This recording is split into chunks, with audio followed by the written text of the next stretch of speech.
Hello everyone, Scott J. Way from Crucible Custom Props, Norfolk Slab, and all the forums here. So today we have something a little bit special. This is a Han Solo Hoth from the Empire Strikes Back blaster. Now this blaster was used, as best as I know, and as far as everybody else knows, it was only used shooting the scenes in the actual snow where they encounter the probe droid. So that's the only time that's been known to have been used during the film. The rest of them were the live fire hero blasters between Han and Luke, and also the stunts that they had. So this one was based on this is now not mine, but I did have, these were all my parts in my M19, my MGC, my flash hider, and everything. So I had these parts sitting around for years and kept thinking, oh, I'll get around to it. Maybe when we have better reference, I'll do it. I never really loved it that much because of the greeblies on the side. I thought the pistons looked kind of goofy, and just kind of always kind of disregarded it. Same with the Return of the Jedi, but once I built the Return of the Jedi, I ended up loving it. And I knew that was going to happen with this one, and sure enough, as soon as I built it out, I figured I'm going to have to find another MGC and do one for myself.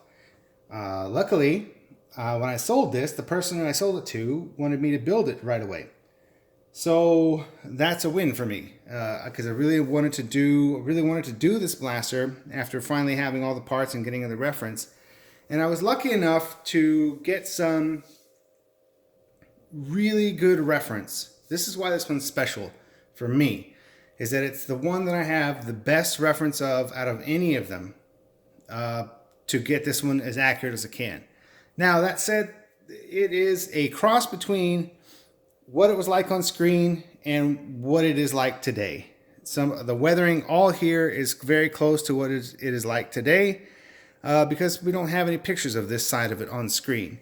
On screen, we have pictures of it from this side when it was being used, and like the weathering here is exactly like it was being shot by Harrison Ford in the snow. The weathering here is just a little bit more weathered than it was on screen, and that was a choice from the owner here. I tried to do it kind of this side, kind of a little bit more screen, and then this side more today, but it didn't balance out well, and I think he was right in making the call to have me weather this one just a little bit more on this side as well to balance it out. So we have a good mix of between today and how it was on screen, and it has been passed around. It has been used in museums. It's been on tour.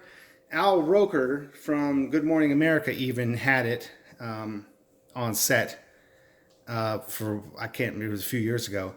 And those pictures recently surfaced, and there's even some video of that, which helped in this. But even in that, the flash hider got knocked off. So some of the damage today probably wasn't there before that. So anyway, this is the representation of how it looks right here, is very close to exactly how it looks if you were to go to the archives and just pick it up. So I got it. I spent a lot of time with each scratch and the paint and everything.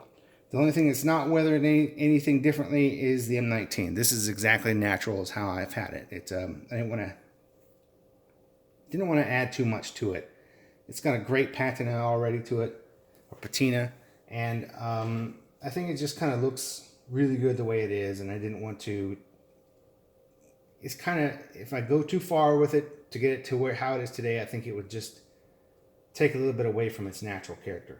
So anyway, that, and you can kind of see here, I don't know if the light, if it comes across, you can kind of see how the paint is weathered and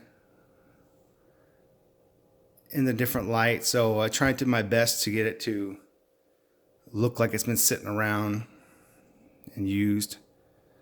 But one of the things that's funny is most people don't know that the knurling on this flash hider is just Sharpie. I assume they did that because the heroes are machined knurled, but this one, the machining on this one is very, very poor. And I guess whatever they did, they just decided to Sharpie them on for whatever reason. It really is Sharpie. I can't show those pictures that I'm privileged to see, but I can tell you that this is how it looks. They painted the entire flash hider black, then they painted silver over it, and it is aluminum, and then they Sharpied on the knurling. So, and they really did it horribly too. It does actually overlap like this in this first line, and none of them are the same. They're not straight. It's just pretty awful overall. But anyway, the one thing from the Al Roker pictures that I was able to tell was I used to think that these two screws just passed through all the way. But when you see it from straight on with the Good Morning America stuff, you come to realize that these screws are at a different plane than these. And so what I did was I figured that the only way that was going to work was if the studs were mounted through this spacer here, through the body, and then this disc was mounted to that spacer along with the upright here. So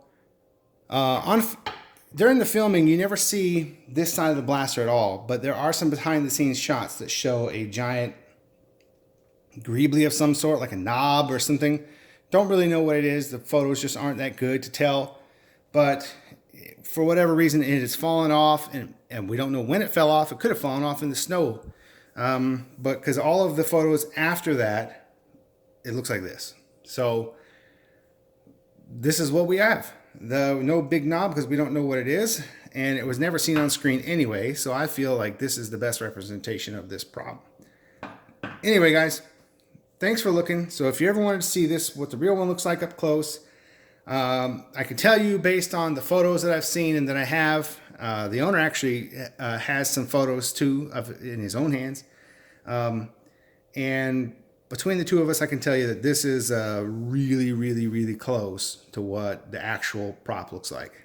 So thanks for watching. Bye-bye.